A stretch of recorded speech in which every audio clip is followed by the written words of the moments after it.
Hey, what's up everyone? BNGF Plus here. In today's video, we're going to take a closer look at some strategies and tips for placing the train mod onto the tracks in BeamNG.drive. I know that sounds like a simple task, but for those of you who have tried it out for yourselves know it can be quite difficult to get everything to line up correctly. I've gone over some of this briefly in another video on this channel called Getting Started with Trains in BeamNG.drive. In that video, we talked about where you can download the train mod and a little bit about getting it set up on the tracks. So now with this video, the assumption is you already have the train and now you're just looking to get it onto the tracks. So what I want to do is show you in near real time on each of the maps that have tracks, some of the strategies that I use to get everything to work.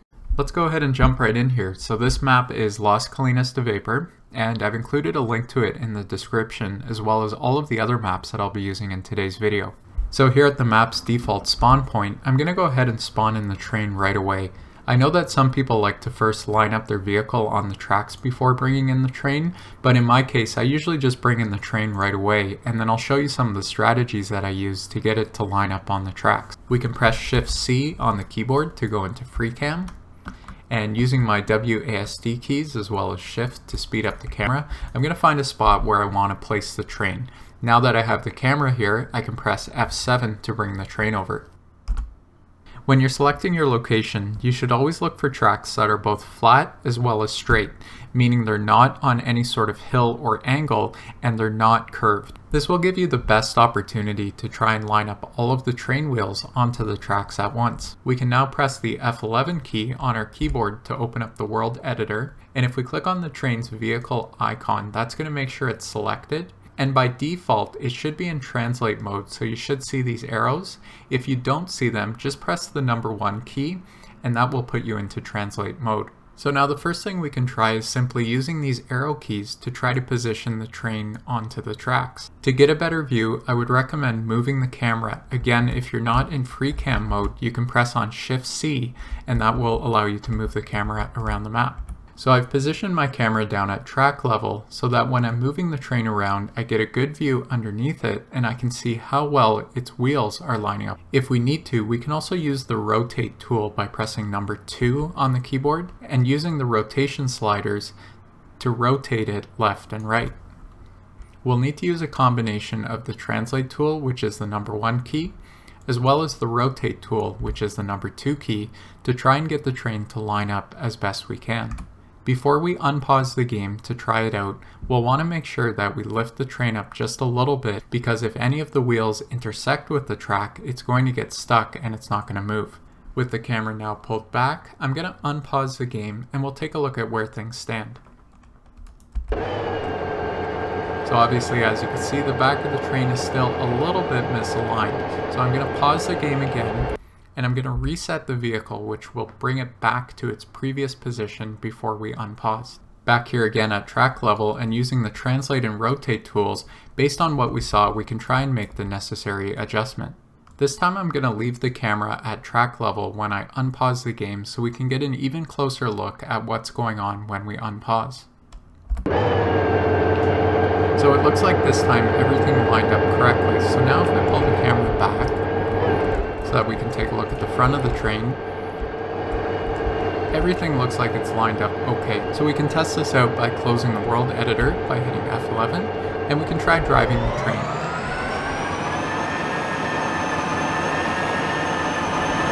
Alright, so it looks like everything's working okay. So what we saw was sort of a manual way of getting underneath the train and using some of the tools in the world editor to try and line everything up. Before we jump over to another map, there's a couple of things that I wanted to point out. Back in the world editor, on the right hand side underneath transform, you'll find 2 rows, one for position and one for rotation. To the right of each are a number of values, and these numerical values actually correspond to the train's exact position on the map. So you'll see if I rotate it, the rotation values change, and if I translate it, the position values change. Since we know that this piece of track is either flat or very close to being flat, we can set the train to be perfectly level using the rotation values. To do this, we'll want to set the first 2 boxes of the rotation values each to 0. You'll see that the train moved very slightly when I did that, but what that did is it made it perfectly level. This makes it a lot easier to place a level train onto a level track. With the first two rotation values set, the only one we need to worry about now is the third one. That's the left and right rotation. You can see as I'm rotating the train left and right, that value is now changing. You may have noticed that as we get closer to lining up the train with the tracks below it, the rotation value for the third box is very close to 0. That's because for this map in particular, the train track is set to a 0 rotation for that value. So if we actually set this to 0, that's going to line up the train perfectly with the tracks below it. This won't be the case for all of the maps depending on how the train tracks are rotated, but in this particular case, setting that to 0 will line it up perfectly. With rotation perfectly set, we can simply go back to the translate tool and just make that final adjustment to line it up. So to summarize what we've gone over so far, we first looked at how we can find a good spot on the map to place the train. We then looked at how we can use the translate and the rotate tools to manually position the train. We then looked at how we can use some of the specific values in World Editor, such as the rotation values, to fine-tune the positioning. So let's take these strategies and jump over to another map that's a little bit more complex. I'll also show you some other tips and tricks along the way. So this is the Roane County, Tennessee map, and I'm looking at a railroad crossing that I want to use as part of a scene. You'll remember from the previous map that we'll first need to find a good spot to place the train as a starting point. I'm not going to place it directly here because I want it to come into the railroad crossing, not start at the railroad crossing. So just a little further back, if we go around the corner here, you can see there's a nice straight piece of track that we can use to place the train. So once again, let's grab ourselves a train from the vehicle selector and spawn it in. So the next step is we'll open up the World Editor. We'll click on the train, and using first the rotation tool, we'll rotate it left and right to get it somewhat lined up with the tracks. Then we'll use the translate tool to move it over and on top of the tracks. And as you can see, it's a bit of a process. Sometimes you have to go back and forth between the two tools just to kind of get things lined up as best we can. Just like we did before, I placed the camera down near track level where we can get a good view of the wheels and how close they're getting to being lined up with the track. Over here on the right, let's go ahead and set the first two rotation values to 0. You'll remember from the first map, this makes the train perfectly level. Back to the translate tool, we can continue trying to align the wheels as best we can. So it looks pretty good from the back. Now if I go up here to the front wheels, we can see the left to right rotation is slightly off. First we'll try to fix this manually by going to the rotation tool, and we'll try to make a manual adjustment. Obviously, as you pivot the vehicle left and right, the wheels at the back may become misaligned, so we may need to use the translate tool again to sort of reposition that back and forth. So that looks pretty good. If I now pull it up and unpause the game, obviously the wheels at the back of the train aren't quite lined up right, so I'm going to pause again and reset the train. We can continue trying to fix this using the translate and the rotation tools manually, but I also wanted to show you once again how we can use these rotation values over on the right hand side to make some minor adjustments. Underneath the train you can see how close things are to being lined up, but what's happening is when I use the rotation tool, it's either taking it too far one way or too far the other way. I need to make a more minor adjustment. To do that, again, we're going to look at the third field in the rotation row on the right hand side, and we're now going to input manually a number. So because it's currently at 81.557, I'm going to try increasing this slightly to 81.75. So if I put that in, you saw things move ever so slightly. So unlike before when we were using the tool and it was doing big moves, now I was able to make a very minor adjustment. So if I return to the translate tool and just pull it up a bit and unpause the game to confirm, we'll test it out just to make sure it stays on the tracks as it drives. We'll also use this opportunity to spawn in some boxcars, get them on the tracks, and hook them up with the train. So it's a similar concept to the train. Let's first of all spawn in one of the boxcars. So with it spawned in over to the side, I'm going to position my camera behind the train, and I'm going to press F7 to get it somewhat close to the tracks. Now if I open the world editor and click on the boxcar, the first thing I'm going to do, one of the previous concepts, is we're going to set the first two rotation values to 0. That's going to level it out. I'm then going to use the translate tool to bring it down and near the tracks. And then I'm going to position my camera behind it and low down so I can take a look at where the wheels are relative to the tracks. And because the boxcar is going onto the exact same track as the train, we can use the same rotation value that we entered for the train, 81.75, and enter that for the boxcar. We'll now just use the translate tool to make the final adjustment to line it up with the tracks.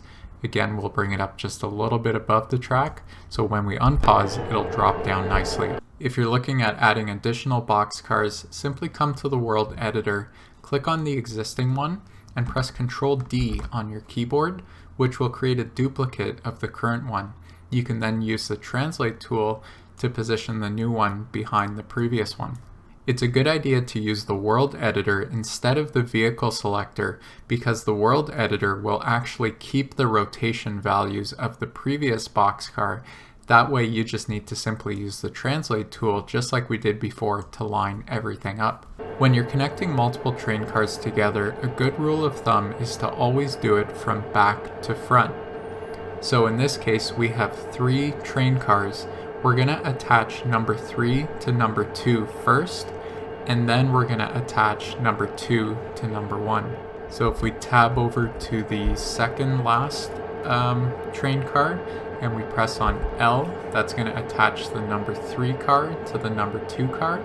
And then if I tab over to the train engine and press L, that's going to attach the number 2 car to the number 1 car, and everything will now be attached. So on this map, we looked at how we can continue using the rotational values to make some fine-tuning adjustments, and we also looked at how we can add boxcars and attach them to the train. Let's take a look at one last map, and rather than me talking through each of the steps, I'm just going to show you on screen in near real time how I set it up myself. This will tie together all of the strategies that we spoke about previously, and will hopefully give you a good sense of how you can set up the train on your own.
right, you can see the train's now running fine in the Polish roads map. There are a couple of additional maps that I didn't go over today that I've linked to in the description below, but hopefully what you've seen today and some of the strategies and tips that I've shared will help get you started using the train on any map that has train tracks. As always, I appreciate your feedback and suggestions, and I look forward to reading your comments.